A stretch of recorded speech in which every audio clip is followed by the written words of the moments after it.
আসসালামু আলাইকুম। আপনারা জানেন আমাদের আদি ভাই গত রাত্রে ইন্তেকাল করেছে। তো আল্লাহ ওকে জান্নাতুল ফেরদাউস দান করুক।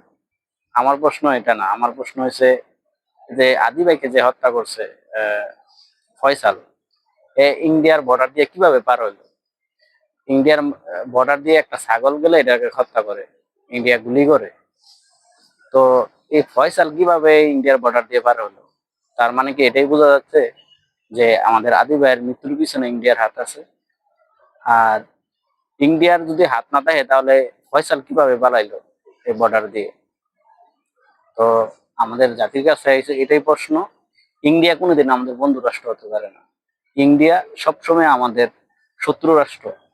আর কতগুলো আমাদের দেশপ্রেমিক হত্যা করলে আমাদের ঘুম ভাঙবে বা আমরা বুঝতে পারবো যে ইন্ডিয়া আমাদের শত্রু একটা রাষ্ট্র? আমার মাথায় আসে না।